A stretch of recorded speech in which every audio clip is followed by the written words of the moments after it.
Hi everyone, thank you all for joining our Changing Behaviour series this morning. I'm Kelly Patterson, I'm Head of Marketing EMEA here at Blis, and I'll be introing this morning's session.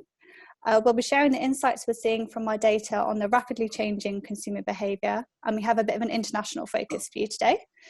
We've got two speakers, our Head of Insight for Europe, Alex Wright, who will be talking through some UK and Italy data and insights, followed by our Insights Manager for ANZ, Harry Lamb, who will be showing how the insights we are seeing from Australia compare and contrast to Alex's findings. So just a very small housekeeping point. With so many of us on the call, we ask if you could remain on mute throughout the session and submit any questions you have into the chat room, and we'll address those at the end. We'll be recording this session, so if you do need to drop off at any point, not to worry, we'll be sending around the recording afterwards, and it will also appear on our website, which is blis.com/insights. Okay, I think that's everything covered, so I'll hand over to Alex to get us started. Cool, thanks Kelly. I'm going to share my screen in a moment, but just to give you the format, we'll have this wrapped up by 11 o'clock, everyone. I'm going to start with a recap on some of the stuff we shared for the UK a couple of weeks ago and a couple of updates on how some of that's developing. Adding in a couple of the parallels we're seeing for Italy, but before introducing into the main event, which is what Harry's finding in the Australian market. A few questions to wrap up at the end if there's time for discussion. So, onto the screen share. Hopefully everybody can see that. Luckily, I think most of us are getting past the stockpiling stage. So trolleys full of toilet paper and nothing else. If I haven't taken a close enough look at this trolley, it looks like they're getting a lot of beer in as well. So who knows what the malnutrition situation is going to be like when we all get out of isolation. With all that coke, you probably need some toilet paper afterwards as well. Well, yeah, that's it. I didn't realise diarrhea was a symptom of coronavirus, but there you go. Right, this is a recap on the situation in the UK. None of it makes for particularly pretty reading. This takes us quite up to date. We're still at a case where, or in very much in the crisis stage, even if some of us are settling into this working from home and isolation routine better than others. Our daily death count here continues to creep up, but there are maybe signs that the daily case count is starting to flatten. If we compare this to Italy, the data in this chart's a week or so back from the UK update, but they appear to be, even if very cautiously, turning a corner. They may be through the worst, and it might be a fool's errand to try and trace our trajectory in their wake. But I think we're, according to the commentators here, looking at least a week or so of things maybe getting worse before we can hope for things to get better. At the moment, I think it's important to just state and define that we are all still, by definition, in the crisis phase. So this is still a medical emergency. It's still a crisis for healthcare. It is, I think we're waiting to see when and how severe the economic crisis that follows it is. But in terms of people's lifestyles, we're very much in crisis. You know, people are still leading very, very much altered lives to what they were even just a month ago. To recap on the slides we talked through, I think it was just last week actually, the update on this. We saw traffic to all these main kind of food and drink outlets. This is UK data, decline from the point of people being told to work from home. So this footfall into cities and major urban areas has had a massive impact on the decline there. For most of them, obviously QSRs were ordered to shut in the UK, I think around the 20th of March, maybe the 23rd. And pubs, you can probably just see there, had a final hurrah with people trying to blast in before the doors closed for who knows how long. But the focus here is on really the only active sector in the market, the grocery market. So it's been relatively resilient after nosediving. We saw total visits decline. Then we saw the number of visitors decline as people were limited to one person per household really going into store. And that seems to have flattened out now. So we are in the belly of the beast, as it were. To look at that timeline, and just to reiterate that really, we can see the UK, since the lockdown was introduced, flatlining in terms of grocery visits. And the interesting point, and this is all part of the recap, but we're adding detail as we go, is that if we consider any time before really March the 16th as normal life, we could still see commuter spikes and after work spikes in terms of visiting supermarkets. And this was the role of convenience stores, as people would pick stuff up on the way to work, on the way back from work. The journey to work, the commute as an aspect of daily life is something I never thought I would miss, but there is some comfort in it, actually. Working from home started to change the routine, so we lost the morning spike. And then as people got more used to things and other food and drink outlets closed, there was a real flattening of the curve throughout the day. So we were seeing a greater spread of visits from the moment of store opening to the time they closed. And what this generated was, if we have the green line here, which is those visits to grocery stores, here was the spike on the 16th before people were instructed or advised to work from home. And as that declined over time, what we have actually seen since the day of lockdown is an increase in mobile activity in the immediate proximity to stores. So this is the store plus the car park. I suppose the classic research faux pas is to call on the sample of one. But I think we can all identify with this. If you've been to the supermarket, you'll have had to join a queue before you go in. This is not the queue at the tills anymore. This is the queue to get in, where you're kind of holding your breath and looking around a bit warily. But from an advertiser's point of view, particularly for food and drink and FMCG brands stocked in these stores, there is an opportunity to get top of mind awareness for your brand immediately before the consumer goes in store. Where this is netting out currently on a rolling 7-day average is about 30 opportunities to bid for visibility on someone's mobile device when they're in that immediate proximity to a store. 30. And loyalty, I think, is one of the real interesting key takes we've seen here. And the flip side to loyalty, of course, is promiscuity. So what we've seen since the normal days is an increase across the board of loyalty, so a shrinking of repertoires. More people are more likely to just go to one store than they were at the start of the year. This has shrunk, therefore, the number of people who are visiting more than one store. So the grocers are enjoying this. If anyone can enjoy anything, they're enjoying this period of false loyalty at the moment. But the real question will be, bearing in mind how active they are at the moment, I think their revenues for March were 20% up. There was about an extra 2 billion spent in the UK on this. And this pattern of loyalty, it's going to be interesting to see how it unfolds or even unravels in the months when we move through stability and hopefully towards some sense of recovery. Because we're seeing almost exactly the same scenario play out in Italy. So if we go back to the start of the outbreak there, again, we see an increase in loyalty. It seemed to go a bit slower there. So we've just got the groups here for large supermarkets, standard supermarkets, discount stores and the rest. And that's crept up to remarkable levels there. So we're close to 90% for the mainstream stores there. But what this is, I think this is almost less useful to know now, but will become a valuable benchmark to see how things unfold when we turn the corner. So the Italian data we've been tracking weekly. In the UK, we've been tracking every 2 weeks, and we're due to have the next update for that ready to share next week for you, for both markets. I hope that serves as a recap for the UK.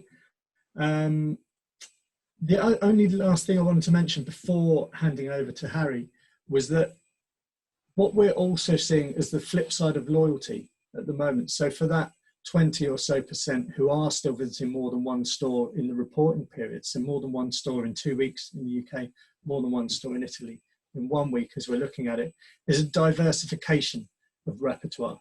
So where we saw it take a little bit longer for the discounters to creep up in terms of loyalty, they do seem to be taking some share of visits from retailers that they might not have been previously. So even if or when things return to some semblance of normality, I wouldn't be surprised to see the trend of the growth of the discounters taking market share. That will, I think, continue. Over to Harry to share some of the similarities now, but I think also, interestingly, some of the differences that they're seeing in the Australian market. Harry, just give me a shout when you want me to move on the slides. Yeah, absolutely. Thank you, Alex. So like everybody, like you, we've been trying to make sense of the impact that COVID has had on the daily lives of everyday people. And to give you some context, Australia at the moment is pretty much locked down with only essential services open at the moment. And it has been the case for about the past 2 weeks. So for this piece of research, what we did was we looked at a period of about 12 weeks. So it spans from January through to about pretty much the last week of people being out and about, which was about mid-March. And it captures about a fortnight of behavior when people started to be locked down. So there's a nice pattern there we started to see towards the end of February and the start of March. Now, to give you some context as to what was happening in Australia over these past 2 months, things really started to get real for Australians around mid-February. And that's when we started to see mass hoarding and people fighting in the aisles for toilet paper and things like that. And it really started to hit home around late February, around the time of the World Health Organization's announcement of the pandemic.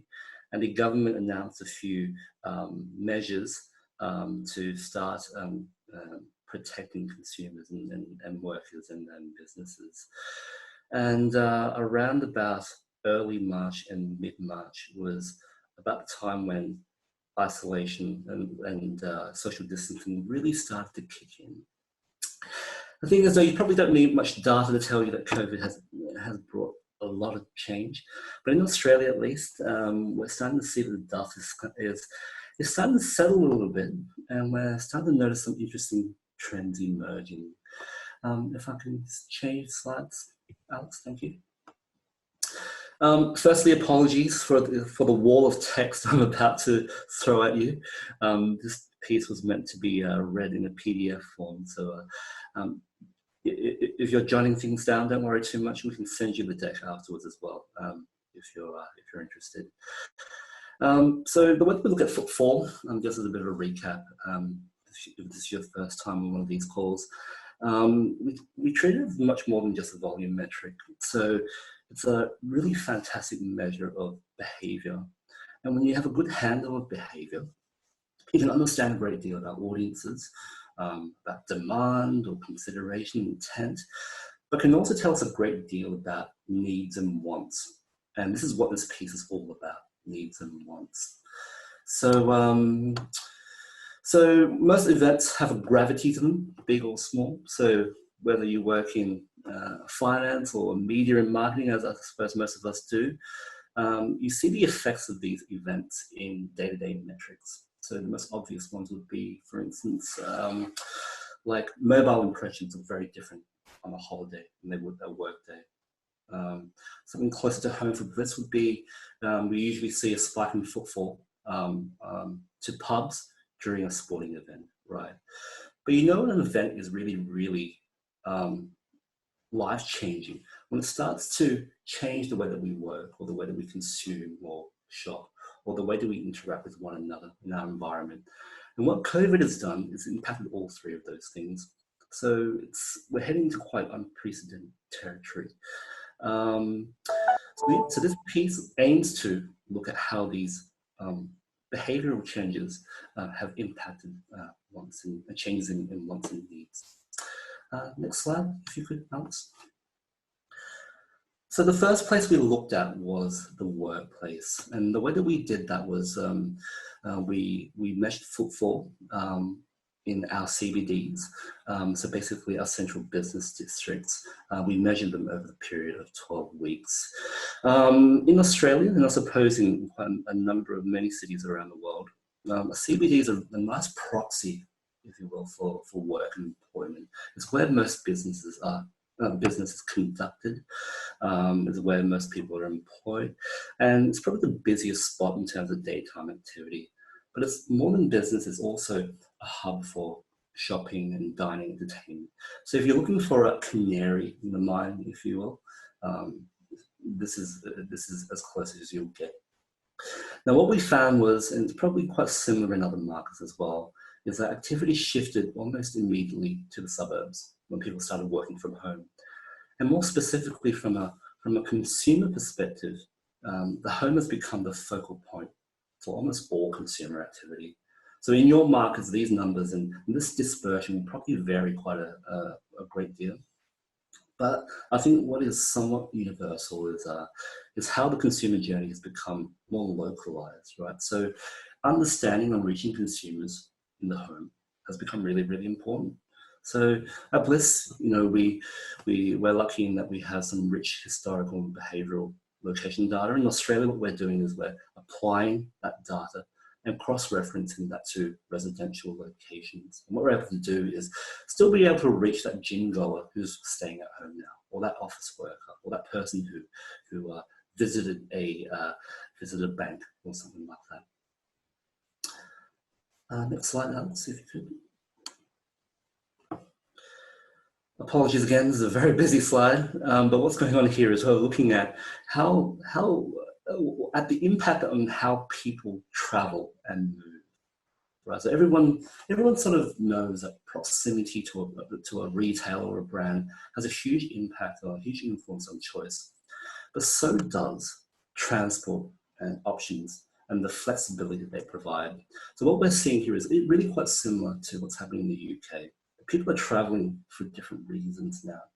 So the morning commute has almost entirely disappeared, right? So in terms of breakfast, that would be 6 a.m. to 9 a.m. There's really no reason for most people to be up at that hour these days.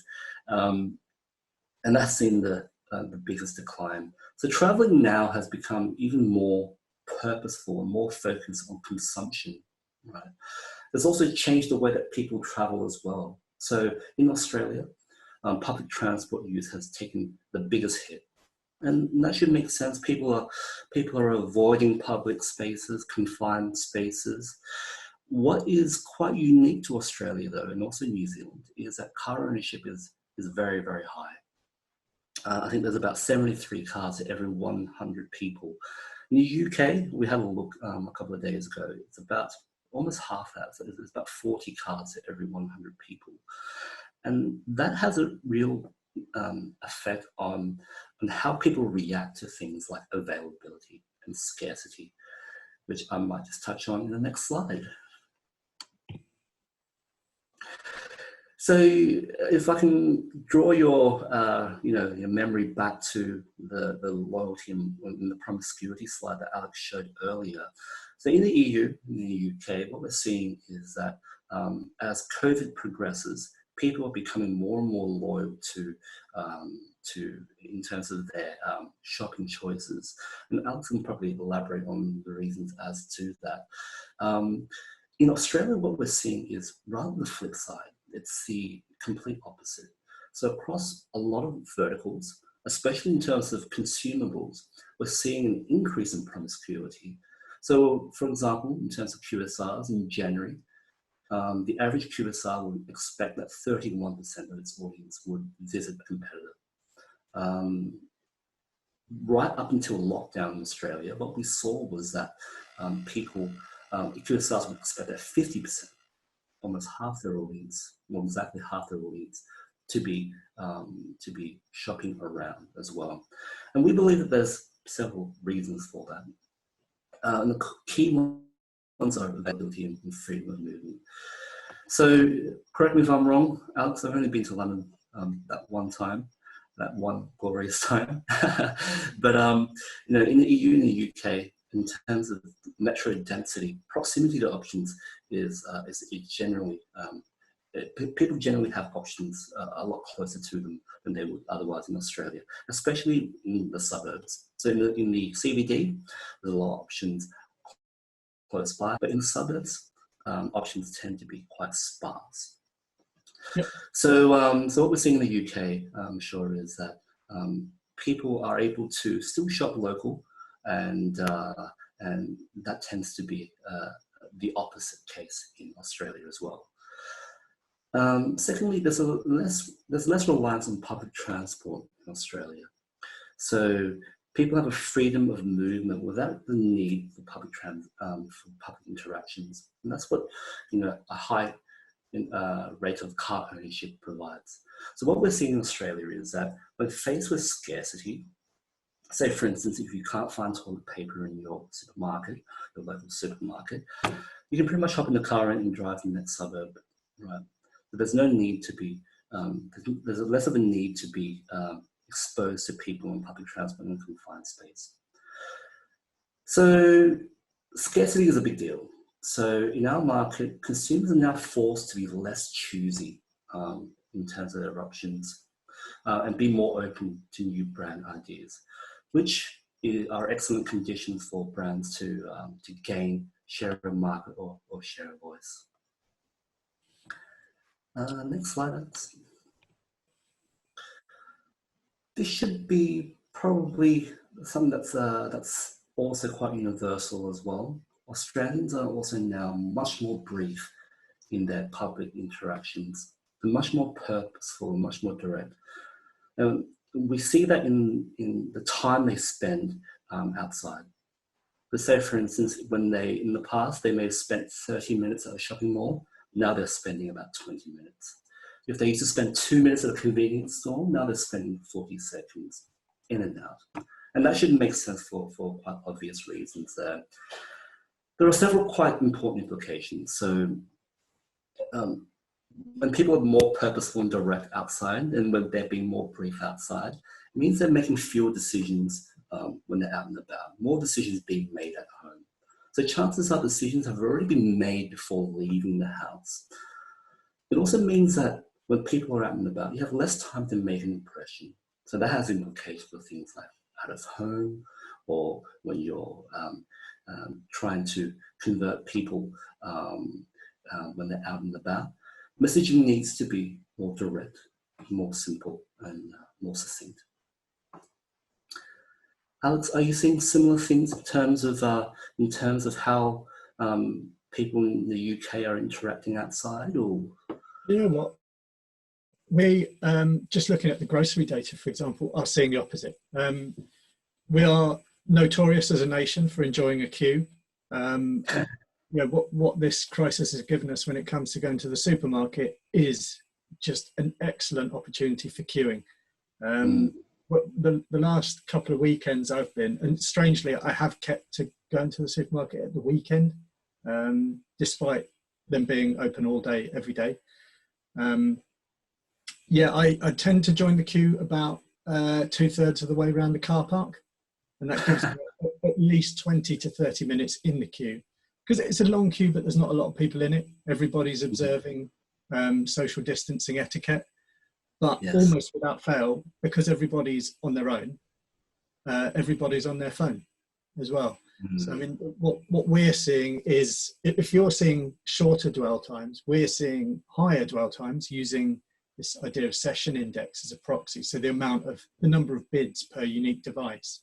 And I don't know if it's a surprise or remarkable at all, but the adverts I see as I'm going through that, always in the work mindset, are for kids' toys, furniture, so kind of home stuff and kids stuff. None of it has been for items that would be stocked in a grocery store, and it feels like that's a great opportunity to latch onto. I mean, we haven't taken a specific look at shopping malls, so like high street retail or mall retail, just because those businesses shut down pretty quickly here. So they're ones we're going to go back and look at, but don't feel like an emergency to look at now. So it's interesting what you're seeing in Australia, is that the kind of behaviour we're going to see in the UK and other European markets that seem to be tracking in parallel, when people once again have the opportunity to shop? Is it going to be catharsis and they're going to be dashing around from store to store, or are they going to be like really savouring the experience of browsing the aisles? I don't know. We're about, I think, 2 or 3 weeks behind the UK in terms of COVID in general, I think. And the measurement period that we're looking at for the research covers a period where just right before lockdown and a couple of weeks after lockdown. So I'd be interested to see how this particular stat shifts and changes, because we are starting to see stores implement quite strict social distancing, and people are starting to having to wait in line. So we haven't got data for that just yet. But I'd be interested to see how that would actually play out in the numbers. So what I think this would be interesting for would be times of recovery, when things start to get back to a bit of normality. When people are allowed out. I'll jump onto this slide because that's pretty much the first question we're going to look to wrap up on. How sensible or even how useful is it to look for precedents in other markets? I think all the media coverage, understandably, is about looking to project the healthcare crisis and how we're going to manage that. But what we're looking at here is, when will governments lift restrictions, and will consumers immediately flood back out and resume normal life, or is there going to be some caution there as well? I think it's an interesting question. I mean, I think the clues lie in how people reacted right up until they really had to stay at home. When people were aware of a threat and were aware of something impending, it will be interesting to see how lasting some of these behaviours will be, because it's really hitting at the core of how people interact in public spaces. So the way cultural things like shaking hands, through to things like the way we shop, right? So I would imagine that there will be a bigger push for a cashless society, for example, right? And that would only, you might imagine that would increase the speed in terms of transactions in store and things like that. Yeah. And we want to wrap up in the next minute or so, but I think that leads on nicely to the next question. For what are the changes we might see in consumer behaviour? Really, what is at the moment, like I said, we're in this crisis phase, and it's a healthcare crisis. But obviously, governments have pumped a lot of funding out to businesses and out to consumers to help them weather the storm. Is the rationale behind that that obviously that people can remain solvent in the short term, but also that they have some liquidity when they're allowed back into the market to help propel the service sector again? At the moment, it's obviously far too soon to tell, but even in the couple of dips of a very short consumer confidence survey we've been running, we're seeing a kind of retraction into a very cautious mindset. So an increase in the proportion of people looking to save money or pay off debt rather than spend on cars, holidays, home improvement, or even donating to charity or investing, that kind of thing. So even if we are not yet in a technical recession, are people behaving as if we're in one? And then what are the implications for the grocers, for example, like the continued rise of the discounters, or the impact on FMCG brands stocked therein, where there might be a look for consumers to reduce basket size, basket cost, switch more to own label products than branded goods. So there's some of the scenarios we're thinking about at the moment as we move on to the final question, which is what will change. I personally probably won't miss video calls that much. But maybe I will miss the queue around the car park at the supermarket.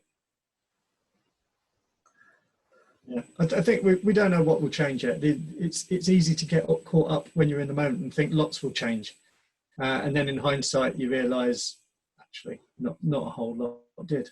we get carried away. People will not change that much. Human nature will not change that much. Hopefully we'll all just wash our hands a bit better. So unless, Harry, do you have anything to add to close up there?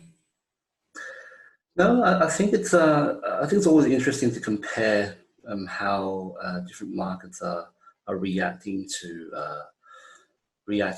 something like this. I mean, these are obviously unprecedented times, but I think there are some universal takeaways that we can all glean from some of the data. I think constant measurement is an important thing to see how consumer behavior changes over time.